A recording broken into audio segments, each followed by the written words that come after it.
radyo, ang Santon Gold Coffee Mix ay may collagen. Aba, kakaibang kape ito ah. Masubukan nga at totoo, nabawasan nga ang joint discomfort mo at sa lasa ng kape, panalo. Santon Gold Coffee Mix. Gawa sa pinaghalong mangosteen, moringa, spirulina, garlic, plus collagen and glutathione. Santon Gold Coffee Mix. Nagkape ka na, lalakas at gaganda ka pa. Bibili sa mga butika. Kape mo, kape ko rin. Healthy ka at ako. Yan ang Santon Coffee Mix. Ihalo sa isang tasa ng mainit na tubig, inumin at namnamin ang health benefits na taglang nito. Santon Coffee Mix. Lasang-lasa ang pagiging healthy. Santon Coffee Mix.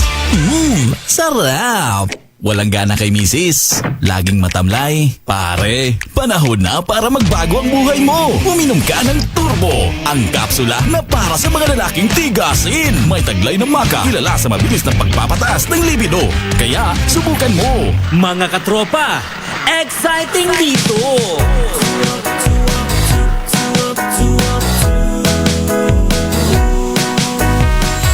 Umaga pa lang, mapapangiti ka kapag XFM na ang kasama. Ang iyong gabay sa araw-araw, kaya saan ka pa? Dito ka na sa nangunguna, radyo na pinakamasaya. Katropa mo forever. XFM makes life better. Kami ang katropa mo, exciting dito. Exciting dito. Saan man sulok ka na mundo, araw-araw maaasahan mo. XFM makes life better. Katropa mo, katropa ko, katropa ng lahat, katropa ng bawat Pilipino. Katropa mo, katropa ko, katropa ng lahat, katropa ng bawat Pilipino. Up to up to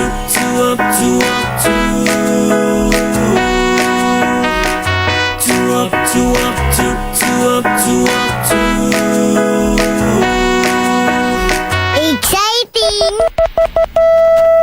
Exciting time mga katropa, 2 minuto makalipas na po ang ika-6 ng umaga. Ito ang tunay na pagbabalita sa radyo. Anuman ang kaganapan, anuman ang pangyayari sa inyong kapaligiran, kompleto, detalyado, mapapakinggan sa Express Balita. Nasa loob ka man o labas ng Pilipinas, hindi kayo mapag-iiwanan. Anuman ang mga balita sa loob at labas ng bansa, inyong malalaman dito lamang sa XFM Network Philippines.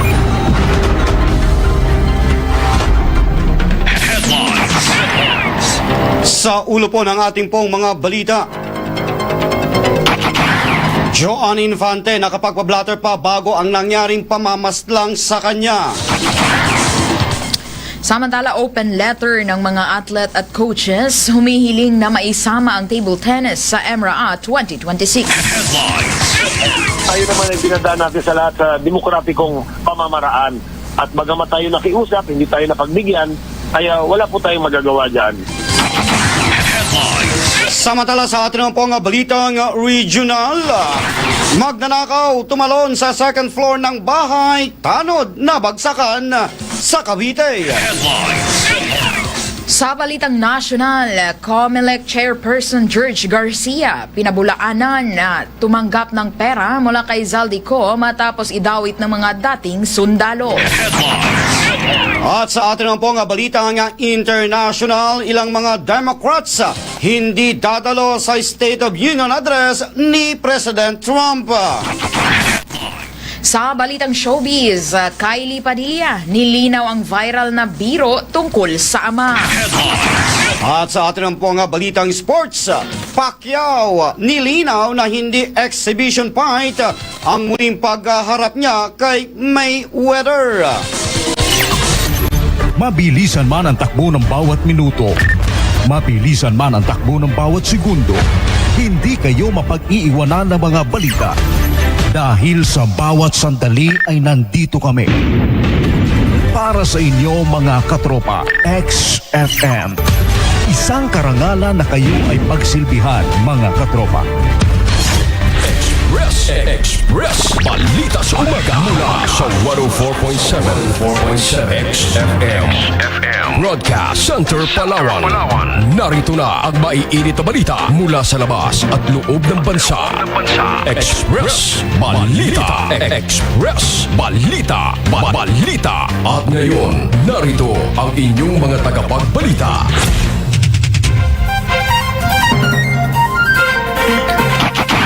Magandang umaga Pilipinas, magandang umaga lalawigan ng Palawan, magandang umaga lungsod ng Puerto Princesa. Ngayon po ay araw ng Webes sa ika-26 sa buwan ng Pebrero, taong 2026. Ito ang Express Balita sa Umaga. Tayo ay live mula dito sa XFM Broadcast Center, Puerto Princesa City. Nasa 20 pong napapakinggan sa 14 na mga relay station sa buong lalawigan ng Palawan. Kami rin ay napapakinggan sa anumang bahagi ng mundo sa pamamagitan ng XFM radio apps sa inyong mga Android phone. Live din tayo napapanood sa 104.7 XFM Palawan Facebook page. Mga katropa, kami po ang inyong magiging tagapagbalita ngayong umaga. Ako po si katropang Alizon Salvatus.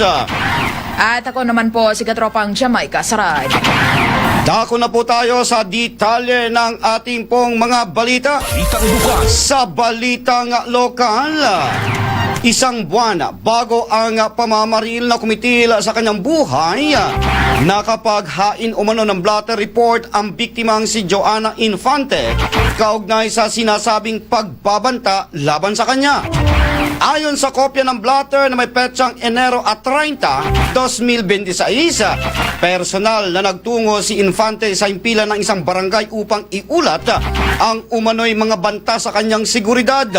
Makikita sa dokumento na sulat kamay mismo ng biktima ang salaysay at ito ay pirmado sa harap ng isang opisyal. Sa verifikasyon na isinagawa, inihambing ang pirma sa blatter sa mga lagda ni Infante sa kanyang mga valid ID. Lumabas na makatagma ang mga ito. Indikasyon na siya mismo ang lumagda sa naturang blatter. Nakasaad sa sulat kamay na pahayag ang linyang lahat ng lumalaban sa akin, babariling ko, na ayon sa dokumento ay bahagi ng umano'y bantang ipinarating sa kanya ilang linggo bago siya paslangin. Hindi pa naglalabas ng opisyal pahayag ang pulisya hinggil sa detalye ng nasabing blatter at kung ito ba ay kabilang sa mga ebidensyang sinusuri na nagpapatuloy na investigasyon sa pagpaslang kay Infante. Patuloy ang sinasagawang masusing investigasyon ng mga otoridad upang matukoy ang motibo at pagkakakilanlan ng mga suspek. Express Balita sa Umaga. At ang balitang yan, mga kabayan, mga katropa, handog naman po sa inyo ng Santon Plus Gold. Ito po ay marami na pong natulungan na gumaling sa iba't ibang karamdaman. Dahil po yan sa kanyang mabibisang sangkap, gaya po ng mangustina, ampalaya, malunggay, garlic at spirulina. Kaya katropa, subukan mo na rin ang pag-inom ng Santon Plus Gold. Mabibili na po ito sa lahat ng mga butika sa Puerto Princesa at sa buong lalawigan ng Palawan. Express Balita sa Umaga. Balitang bukas.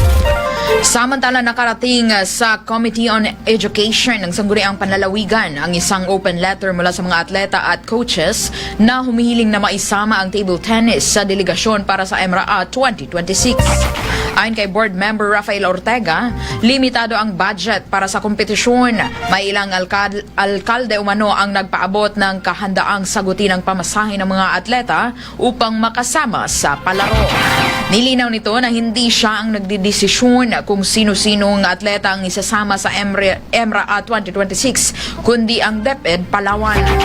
Aniya, kinakatawan lamang niya ang school board at nakipag-ugnayan upang maipaglaban ang pagsama ng mga atletang nais lumahok.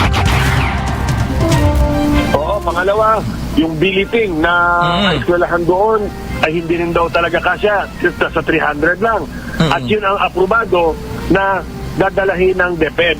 Kaya nasabi ko, mas maganda sana ang nai-interview ninyo, kagaya sa radio station kanina, is si DepEd. Kasi po sila naman ang nagbibigay ng listahan, hindi naman po kami sa provincial government.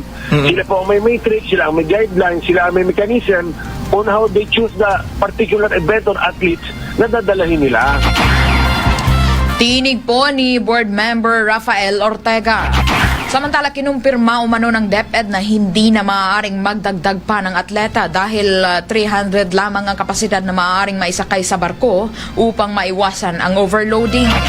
Nasa 300 katao rin nila ang kayang i-accommodate ng mga matutuluyang paaralan. Iginiit ng mambabatas na ang DepEd ang dapat magpaliwanag sa naging batayan sa pagpili ng mga atletang kabilang sa opisyal na delegasyon. Sa kabila ng incentive program at allowance na inaprubahan sa sangguniang panlalawigan, may ilang sektor pa rin ang nagpahayag ng pagkadismaya at iginiit na DepEd pa rin ang nangunguna sa implementasyon sa lahat ng pagpapatupad sa batayan ng mga pagpili ng mga atleta. Na ako'y nakipaglaban sa kanila, kaya lang hindi ko sila naipanalo. Ngayon, sana naman ako sa pakikipaglaban ko, huwag naman sa akin magalit. Ang tanongin nila is si DepEd. Kaya lang, ang feeling nila ay si Jun Ortega ay kaya magdesisyon ng pangkalahatan. Kaya kung dapaan lahat, ay hindi naman tayo ganong klase ng leader. Tayo naman ay dinadaan natin sa lahat sa demokratikong pamamaraan. At bagamat tayo nakiusap, hindi tayo napagbigyan, ay wala po tayong magagawa dyan. Tinig po ni Board Member Rafael Ortega. Samantala, yan ang balitang hatid sa inyo ng numero 1 vitamin C sa bansa. Ito ang Santon Vitamin C. Ito ay pumasa sa pagsusuri ng FDA na may kakayahan upang palakasin ang immune system ng isang tao. Upang hindi tayo magkasakit, mag-Santon Vitamin C na. Ito ay mabibili sa lahat ng mga botika sa Puerto Princesa at buong lalawigan ng Palawan. Samantala mga kabayan, mga katropa, sa iba pang balitang lokal, kasama ang pangalan ni na Congressman Jose Alvarez at Senator Erwin Tulfo sa mga idinadawit sa kontrobersyal na maleta scheme na ibinunyag ng grupo ng mga dating Marines.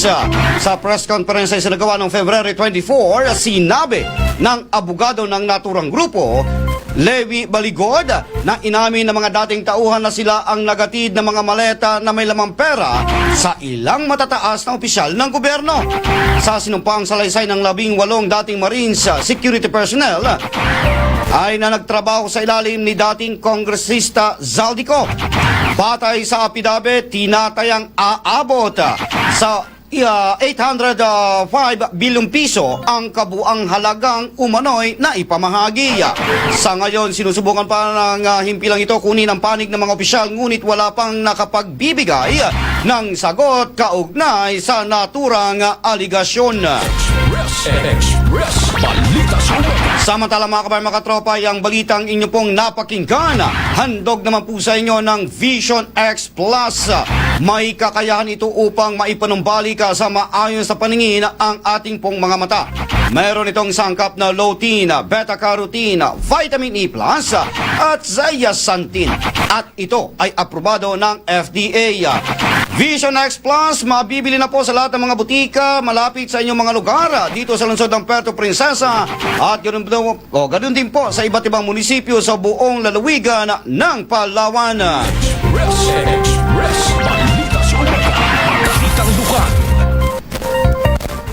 Samantala, VM Jean Feliciano nagpasalamat sa pagsuporta ng ilang miyembro ng sangguniang panlalawigan sa LGU Brooks Point laban sa pagmimina.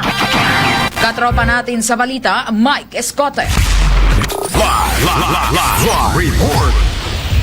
Nagpahayag ng pasasalamat si Vice Mayor Jean Feliciano ng bayan ng Brooks Point kaugnay sa mga naging suporta ng sangguniang panlalawigan ng Palawan sa desisyon ni Mayor John Benedito na hindi na mag-i-endorso ng pagmimina sa bayan ng Brooks Point. Ayon kay Feliciano, personal silang dumalo ni Mayor Benedito sa isinagawang pagdinig ng Committee on Environment and Natural Resources ng sangguniang panlalawigan. Sa panguna ni Board Member Ryan Maminta kasama ilan pang mga board members, tinalakay sa naturang pagdinig ang aplikasyon ng Kalmia Mining Corporation. Nagpasalamat naman ang lokal na pamahalaan sa naging desisyon ng komite na suportahan ang deklarasyon ng alkalde na huwag nang iendorso ang pagmimina sa kanilang bayan. Iginit naman ni Feliciano na hindi sila titigil sa paninindigan laban sa pagmimina. Anya, patuloy silang lalaban para sa kalikasan, dangal at kapakanan ng mga mamayan ng bayan ng Brooks Point. Patuloy na palakasin ang iyong katawan, uminom araw-araw ng Santon Plus Cordial Capsule para sa nagkakaisang Pilipino sa Pilipinas. Mula sa 104.7 XFM Puerto Princesa City, Mike Escote, XFM News. Express Balita sa Umaga. Samantala, ginagawang rehabilitasyon ng LGU El Nido, tinalaki naman sa pagpupulong ng Interagency Council. Katropa natin sa balita, Belia Mucha. Live report. Sentrong tinalakay sa isinagawang pagpupulong ng Interagency Council ang usaping may kinalaman sa ginagawang rehabilitasyon ng bayan ng El Nido, Palawan. Ang isinagawang Interagency Council meeting ay kauna-unahan para sa taong 2026 na pinangunahan ng Department of Environment and Natural Resources o DENR Mimaropa Region. Dinaluhan ito ng lokal na pamahalaan ng El Nido sa panguna ni Mayor Edna Lim kasama ang PAMO El Nido, Centro Taytay, PCSD, Penro, iba't ibang national agencies tulad ng Department of Tourism, Department of Health, DILG, BMB at DNR. Sa nasabing pagpupulong, idinitalya ni LGU El Nido ang mga ginagawa nilang inisyatibo aksyon kaugnay ng nagpapatuloy na rehabilitasyon. Tinalakay ang mga programa para sa turismo ng El Nido, health at waste management, supply ng tubig at ang mga prosesong alituntunin ng pagninegosyo. Samantala, nagbigay ng makabuluhang rekomendasyon at constructive feedback ang mga partner agencies upang mas mapalakas pa ang pagpapatupad ng mga programa tungo sa pagtitiyak na protektado ang kalikasan, responsabling turismo at kalusugan ng publiko. Habang pinuri naman ng kinatawan ng DILG ang lokal na pamahalaan sa maaga nitong pagsusumiti ng mga rehabilitation reports at ang patuloy na pagsusumikap para sa pagpapatupad ng mga programa rehabilitasyon ng turismong bayan. Mga katropa, galing uminom ng Santon Vitamin C upang may laban ang ating katawan sa anumang sakit. Ang Santon Vitamin C ay mabibili sa mga butika nationwide.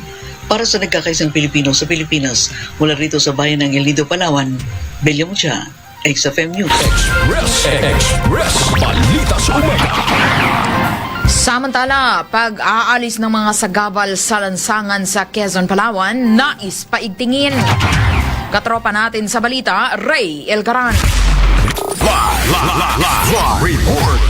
Nais umunong paigtingin ng pamahalaan sa Quezon, Palawan ang paglilinis at pag-aalis sa mga sagabal sa iba't ibang lansangan ng munisipyo na kung saan isa ito sa napag-usapan o naanunsyo noong flag raising ceremony ng LGU na nagresulta sa pagbuo ng Municipal Anti-Road Task Force na pangungunahan ng Municipal Engineering Office para sa pagsusakatuparan ng alintuntuning iniuutos ng Executive Office. Samantala, inaasahan sa darating na Marso sa taong kasalukuyan ay mag-uumpisa na umano ang gagawing operasyon matapos magkaroon ng pag-uusap ang iba't ibang sangay ng pamahalaan na may kinalaman rito kamakailan na ang layunin nito ay para maalis ang mga bagay na umaharang sa kalsada, daanan na maaring magdulot ng mga problema tulad na lamang ng pagsikip ng trapiko, aksidente at pagsikip ng mga daraanan. Yan ang balita natin sa inyo ng isang masarap na kape. Hindi lang basta kape, dahil ito mayroong mga sangkap na makakatulong sa pagpapalakas ng ating katawan. Ito ay Santon Plus Coffee Mix na kapag kape ka na, ginagamot ka pa. Mabibili ito sa lahat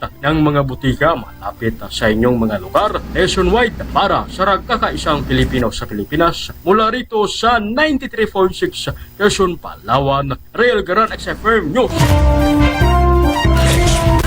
Express Balita sa Umaga. Breaking news. Samantala mga kabayan, mga katropa, sa isang breaking news, hinuling suspect sa pagpatay kay Joanna Infante, pinalaya ng PNP. Pansamantala umunong pinalaya ng PNP ang nahuling suspek sa pagpatay kay dating Kaap Acting Manager Joanna Infante. Matatandaang kahapon ay dinala sa City Prosecutor's Office ang suspek para isalang sa inquest proceeding. Ngunit hindi umano natuloy dahil sa umunay kakulangan sa ebidensya at maaaring lumampas sa reglementary period ang pagsasampa ng kaso laban sa suspek. Sa ngayon ay hinihintay na lamang ang pahayag ng PNP sa nasabing usapin. Breaking news. Breaking news. Samantala, pick up, wasak matapos na aksidenteng bumangga sa kahoy sa barangay Kampung Ulay. Katropa natin sa balita, Dennis Chua. Live report. Wasak ang harapang bahagi ng isang pickup na Toyota Tamarao matapos na aksidenteng bumangga sa isang puno sa Sitio Tabyunan, Barangay Kampung Ulay sa bayan ng Rizal kahapon, February 25, 2026. Nangyari umano ang insidente habang binabayban ni sasakyan ang kahabaan ng National Highway sa nasabing barangay. Maswerte man na nasa ligtas na kalagayan ng driver ng pickup at mga sakay nito. Samantala matapos ang pangyayari ay agad na naglagay ng signage sa lugar upang maiwasan ang kaparehong insidente. Yan ang balita hatid sa inyo ng Santon Soap. May kakayahang paputi ng inyong mga balata. Ito ay dahil sa mga taglay nitong sangkap. Santon Soap, nabibili ito sa lahat ng butika malapit sa inyong mga lugar nationwide. Para sa nagkakaisang Pilipino sa Pilipinas, mula sa 103.5 Rizal, Palawan, Dennis Chua, XFM News. Samantala, paglilipat naman ng mga depo ng mga oil companies, pinamamadali na ng City Council. Katropa natin sa balita, Girly Cadasio. Live report. Pinamamadali na ng sangguniang panglusod ang paglilipat ng mga oil depot ng mga kumpanyang nakabase sa poblasyon ng Puerto Princesa. Ayon kay Consel Elgin Damasco, dapat nang madaliin ang relokasyon ng mga depot dahil sa malaking panganib na maaaring idulot nito lalo pat na daragdagan ang insidente ng sunog malapit sa kasalukuyang kinalalagyan ng 3 oil depot sa poblasyon. Nabatid na nagbigay ang city government ng deadline hanggang May 26, 2026 para makalipat ang mga ito. Subalit isa lamang sa mga ito ang nakumpanya ang tumatalima sa kautusan. Dagdag pa ng konsehal, nakakabahala ang sunod-sunod na insidente ng sunog sa lungsod kaya kinakailangan agarang kumilos ng pamalaang panglusod. Yan ang balitang atin sa inyo ng isang masarap na kape, hindi lang basta kape dahil ito'y merong mga sangkap na magkakatulong sa pagpapalakas ng ating katawan. Ito ang Santon Plus Coffee Mix na kapag kape ka, naginamot ka pa. Para sa nagkakasang Pilipino sa Pilipinas, mula rito sa XFM Puerto Princesa, Girly Cadasio, XFM News. Express. Balita sa umaga. Samantala, basura sa tabi ng kalsada sa bayan ng Rojas, ikinadismaya ng residente. Katropa natin sa balita, Bem Conde. Live report. Isang concerned citizen ang nagpahayag ng matinding pagkadismaya matapos gawing tapunan ng basura ang gilid ng National Highway sa Barangay Karamay, Rojas, Palawan. Ayon sa residente, may mga individual na walang pakundangang nagtatapon ng basura sa tabi ng kalsada dahilan upang magmistulang basurahan ito. Maigpit niyang panawagan sa publiko itapon ang basura sa tamang lagayan at huwag gawing basurahan ng kalsada. Hinikayat niya rin ang lahat na maging disiplinado at makiisa sa pagpapanatili ng kalinisan. Samantala, inaasahan naman na makikipag-ugnayan ng mga opisyal ng barangay upang matugunan ang nasabing isyo at paigtingin ang kampanya laban sa iligal na pagtatapon ng basura. Yan ang balitang atid sa inyo ng bagong produktong kape ng Yes to Health and Santon Gold Coffee Mix with glutathione and collagen na kapag kape ka nagumanda ka pa para sa nagkakaisang Pilipino sa Pilipinas. Mula dito sa bayan ng Rojas, Palawan, ako si Katropang Bem Paredes Conde, XFM News. Express. Balita sa umaga. Samantala mga kabayan, mga katropa, alas 6:24 na po ng umaga. Sa atin naman po nga balitang regional.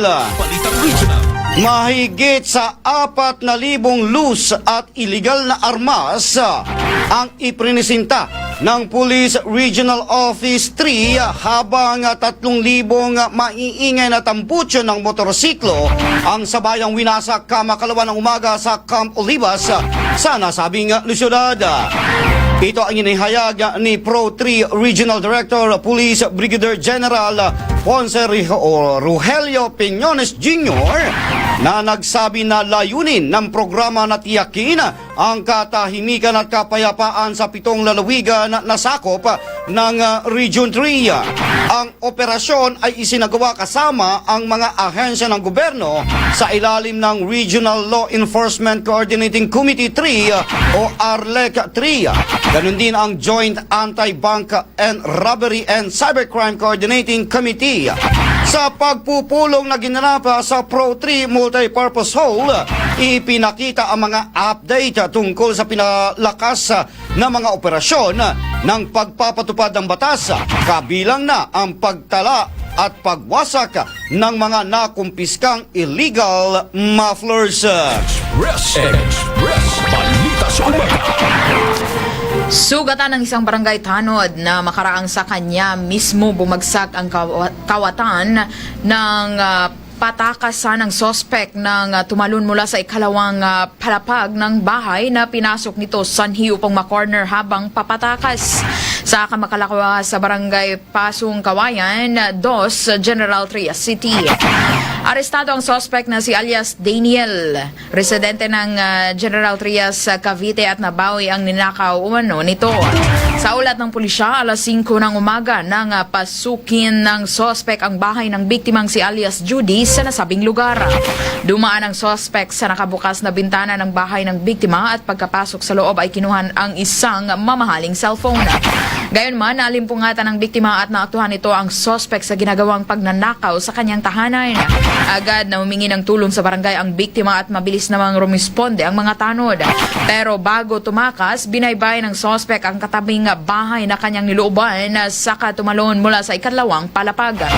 Tiyempo namang nakatayo ang isa sa mga rumisponding barangay tanod kaya rito na saktong bumagsak ang sospek. Sugatan ng nasabing tanod na kinilala sa alias na Billy habang hindi na nakapalag ang sospek ng dakmain at arestuhin. Nabawi rito ang mga ninakaw sa biktima. Balita sa umaga. Balita nasyonal. Samantala, dakwin naman po natin ang ating naman po mga balitang nasyonal. Mariing pinabulaanan ni George Erwin Garcia, chairperson ng Commission on Election o COMELEC, ang aligasyong tumanggap siya ng pera mula kay Zaldico. Lumabas ang isyo matapos ang press conference ng 18 individual na nagpakilalang dating tauhan ng Philippine Marines na nagsabing naghatid umano sila ng mga maletang may milyon-milyong piso para sa ilang opisyal ng pamahalaan. Ayon kay Garcia, walang katotohanan ang paratang at wala siyang tinanggap na anumang halaga mula kay ko o kanino man. Handa rin umano siyang sumailalim sa anumang investigasyon upang mapatunayan ang kanyang paniga. Sa ngayon, wala pang inilalabas na opisyal na ebidensya kaugnay ng aligasyon at inaabangan pa ang pahayag ng iba pang opisyal na nadadawit sa naturang issue. Balita sa umaga. Samantala, inaprobahan ng House Committee on Basic Education and Culture noong Lunes ang 3 pangunahing education reform bills na inakda ni na later Representative Martin Romualdez, Tingog Party List Representatives Yeda Marie Romualdez, Andrew Julian Romualdez at Jude Asedre na naglalayong tugunan ang lumalang krisis sa edukasyon sa bansa. Kabilang sa mga aprobadong panukala ay ang mga sumusunod: Classroom Building Acceleration Program, ACT, HB 5577 na siyang nagbibigay daan sa LGUs at pribadong sektor na makipagtulungan sa DepEd sa pagtatayo ng mga silid-aralan para mabawasan ang backlog na higit 165,000 classrooms. Education Pathways Act, HB 4248, siyang nagre-restructure ng post-junior high school education sa 2 track: University Preparatory or DepEd at Technical Vocational TESDA. upang mas ma-align ang edukasyon sa employment at learning outcomes at ang Emergency Classroom Building Act na HB 5103 na nagbibigay ng pansamantalang kapangyarihan sa Pangulo para pabilisin ang konstruksyon, rehabilitasyon at repair ng mga silid-aralan na itinuturing na national emergency ang kakulangan sa edukasyon infrastructure. Balita sa umaga. Sa oras na alas 6:30 na po ng umaga, mga kabayan, mga katropa, tungoy naman po natin ang mga balita mula sa labas ng ating bansa. Nagsagawa ng pagtitipon ang mga Ukrainians para alalahanin ang mga nasawing sundalo at kababayan nila sa ika-4 anibersaryong pag-atake ng Russia. Napuno ng mga watawat ng Ukraine ang Maidan Square sa Kyiv bago ginawa ang moment of silence. Nag-ali naman ng mga bulaklak ang mga residente ng Buka sa puntod ng mga sundalong nasawi sa pakikipaglaban sa Russia. Sinabi naman ng Ukraine President Volodymyr Zelensky na hindi sila natalo sa gera at kanilang pinagtanggol ang kanilang kalayaan. Patuloy din ang pakikipag-usap niya sa mga kaalyadong bansa para magbigay ng mga suporta laban sa Russia. Balita sa umaga. Samantala, ilang mga Democrats na nagpahayag na hindi dadalo sa unang State of the Union address ni President Donald Trump. Tinawag naman ni U.S. House Speaker Mike Johnson ang plano ng ilang Democrats na hindi dumalo na isang kahihiyan. Asahan na tatalakayin ni Trump ang ilang mga mahalagang programa nito, lalo na ang paglaban sa mga immigrants. Kabilang naman na magiging bisita nito si Erica Kirk, ang asawa ng napaslang na activist at Trump supporter na si Charlie Kirk.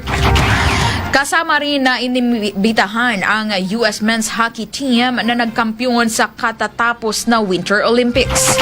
Itinuturing naman ni White House Press Secretary Caroline Leavitt na isang record-breaking ang mga babanggitin ni Trump sa kanyang State of the Union address nito. Gaganapin ang State of the Union address ni Trump ngayong dakong alas 10 ng umaga, oras sa Pilipinas.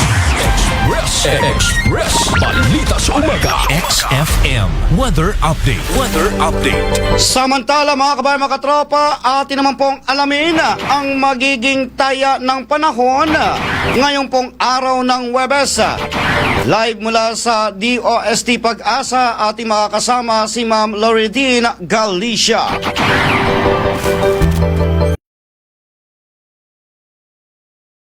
Magandang umaga, Pilipinas. Narito ang latest sa lagay po ng ating panahon. Easterlies ang umiiral ngayon sa buong Kapulaan. Ito po yung hangin na nanggagaling sa dagat Pasipiko. At sa kasalukuyan dala po nito ang warmer temperature o mas mainit na temperatura kumpara sa mga nakalipas na weeks or mga nakalipas na araw. At bukod po diyan, itong easterlies pwede po yung magdulot ng mga series of thunderstorms sa ilang bahagi ng ating Kapuluan. Sa ngayon, wala po tayong bagyo na minomonitor sa loob ng ating area of responsibility. At least in the next 2 to 3 days, wala po tayong inaasahan. Pero patuloy na magtatapay sa magiging update ng Pag-asa sakali po magkaroon ng significant changes. Samantala, dito naman sa Northern Mindanao, Caraga Region, sa Davao Oriental at sa Zamboanga del Norte, asahan natin ang maulap na papawirin at mataas ang tsansa ng halos maghapong pag-ulan dyan o pagbuhos ng ulan dulot ng easterlies. Kaya sa mga kababayan natin doon, pinag-iingat natin sila at magdala ho ng payong saan man ang lakad natin sa araw na ito. Sa natitirang bahagi pa ng Mindanao at maging sa Kabisayaan ay bahagyang maulap hanggang sa maulap ang papawirin. Generally, good weather naman maliban po sa mga dagli ang pagbuhos ng ulan, especially sa hapon at gabi. Para sa pagtayo ng ating temperatura, sa Tacloban 24 to 30 degrees Celsius, sa Cebu ay 25 to 31, 24 to 30 sa Iloilo, sa Puerto Princesa ay 26 to 30 degrees Celsius. Gayon din sa Calayan Islands, sa Zamboanga ay 24 to 33 degrees Celsius at sa Davao naman ay 25 to 32 degrees Celsius. At bisitahin po natin ang website po ng panahon.gov.ph para po sa mga real-time updates ng ating mga flood advisories kung meron man or mga rainfall advisories kung sakaling mayroon po dyan sa inyong lugar. Samantala, wala po tayong gale warning na nakataas ngayon sa anumang bahagi ng ating mga baybaying dagat. Banayad hanggang sa katamtaman na magiging pag-alo ng kondisyon ng ating karagatan sa buong kapuluan. Samantala, ang sunrise natin for today is 6:15 in the morning at mamaya ang lulubog ang araw sa ganap na 6:03 ng gabi. Ito po si Lori de la Cruz Galicia. Magandang araw po. Balita sa umaga, Showbiz News! Nilinaw ng aktres na si Kylie Padilla ang isang viral video kung saan siya ay nagbibiro tungkol sa posibilidad na tumakbo ang kanyang ama na si Robin Padilla bilang vice-presidente sa 2028. Ayon sa kanya, hindi niya intensyon na insultuhin ang kanyang ama.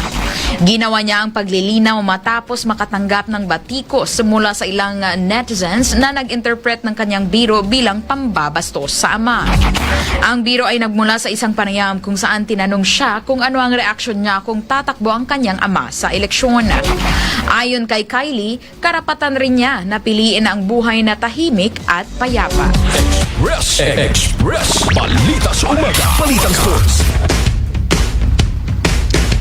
Samantala mga kabayan, mga katropa, sa atin naman pong balitang pampalakasan, nilinaw po ni Manny Pacquiao na ang muling paghaharap nila ni Floyd Mayweather ay hindi raw po isang exhibition boxing fight. Ayon po sa dating 8th Division World Boxing Champion, na kahit na walang nakatayang titulo ay magiging totoo ang kanilang laban. Dagdag pa nito, kasama itong maiuukit sa kanilang boxing record. Magugunit ang huling nagharapang dalawa noong pang taong 2015 kung saan natalo ang Pinoy Boxing Champion. Samantala, isasagawa naman ang laban ng dalawa sa darating na Setyembre 19 na gaganapin naman sa Las Vegas. Express! Balita sa umaga! Mga kabayan, mga katropa, ang ating pong tamang oras, ganap na pong 6:36 na po ng umaga. At inyo na pong narinig ang mga balitang nakalap ng buong pwersa ng XFM Network Philippines. Live mula dito sa XFM Broadcast Center, Puerto Princesa City. Nasa bahay din pong napapakinggan sa 14 na mga relay station sa buong lalawigan ng Palawan. Napapakinggan rin saan mang sulok ng mundo sa pamamagitan ng XFM Radio apps sa inyong mga Android phone. Live din tayo napapanood sa 104.7 XFM Palawan Facebook page. Para po sa nagkakaisang Pilipino para sa Pilipinas, kami po ang inyong naging tagapagbalita ngayong umaga. Ako po si Katropang Alizon Salvatus. At ako naman si Katropang Jamaica Saray. Mga katropa, maraming salamat po at magandang umaga na, Pilipinas! Express! Balita sa umaga! Mula sa sulok na probinsya ng bansa sa Southern Tagalog, ito ang XFM Palawan. 104.7 XFM Puerto Princesa City, 105.6 XFM Nara, 93.5 XFM Brooks Point, 91.8 XFM Bataraza.